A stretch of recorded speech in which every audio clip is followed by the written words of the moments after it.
While I was on my quest to find some Russian beers, I ran across this beer over on the far east side of Cleveland. What's up, everybody? It's the Ginger Yeti, and I'm checking in from home. And what I found, I thought was something that was going to be really cool, something different, something I'd never had before. It's a beer out of India. This is the, if I pronounce it correctly, Maharaja Premium Indian Pilsner.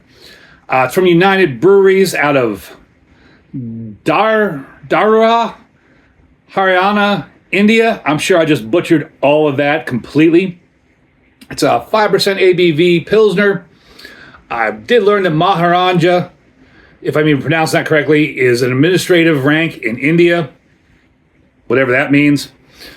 And when I was looking it up once I got home, I realized I had this 10 years ago down at a beer day with TK's house, well before him or I were ever on YouTube. Which is kind of disappointing, because if you're a big beer person like me, you're always looking for new beers, different beers, things you haven't had. And I saw this on the shelf and went, I have never had an Indian beer before. There's no way I've had one. Definitely never had this beer, so I'm absolutely going to pay the $5 and change to have this. And then I get home and find out I've had it before. But I've never reviewed it on the channel, so here we are. So like I said, I paid $5 and change for this. Luckily, there's a date on the back. And it's October 24. This is middle of June. So, what does that put it? It's eight months old. Don't know how it was stored or transported, but it was just sitting out on the shelf. And sitting on the shelf that daylight could potentially hit it. It is a brown bottle, but still, that's not the best idea for beers. They should always be protected from the light. So hopefully it's held up and it's still good. We'll find out soon. On the bottle here, this is orange label with a gentleman sitting there. Kind of a lot of writing on the bottle.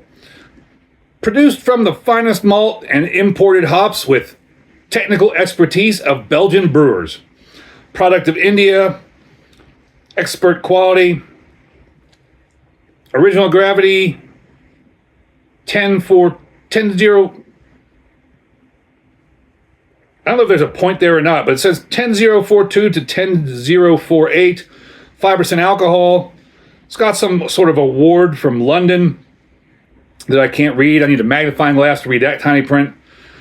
Winner of International Awards World Selection of Beers. Oh, okay, so that's what it is.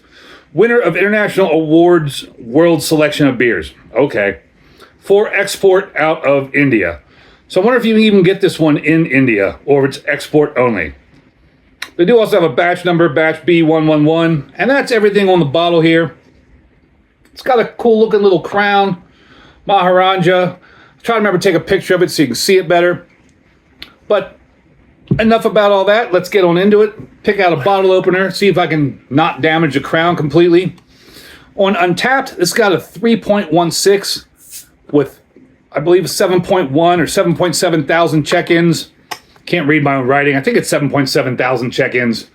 Beer Advocate was a 69 pour, and I'm getting crushed with skunky smells already. That is a disappointment right there. It was a 69 pour with 163 check-ins.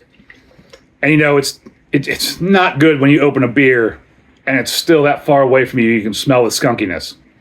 So this might be a disappointment. But it's hard to get beers like this fresh, stored properly, and be able to truly taste what they're like.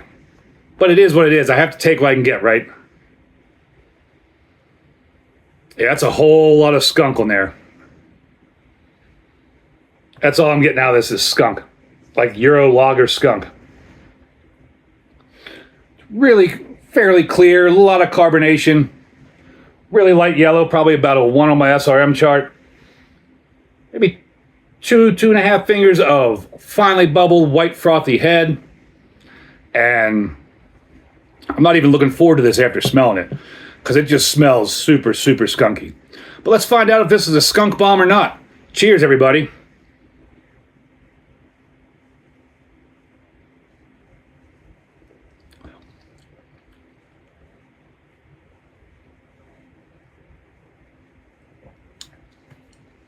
It is skunky, but not as skunky as it smells. The smell is horrendous. I mean, as soon as I popped that bottle, I was just bombarded with the skunkiness smell. It is skunky. There's a little bit of crackeriness in there.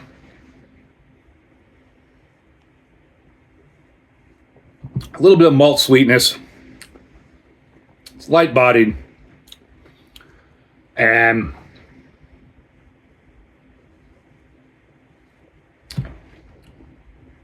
that's about it. The skunky flavor is not overpowering at all, but it is present. It is noticeable. It does take away from the beer. It's the only Indian beer I've ever had. I've got nothing to compare it to. And again, I don't know what it went through in travel. It was sitting on a shelf in a warm beer store, just being exposed to the light, which is kind of sad. But it's cool to find beers like this. Kind of hard to rate something like this because, again, you don't know how it was transported, stored. As it is, it's a cool find. For $5, I'd probably let it play. For $5, you can find much better foreign beers in the U.S. But for almost, I don't want to say a novelty, but something unique and different, it's pretty cool to find, pretty cool to try it.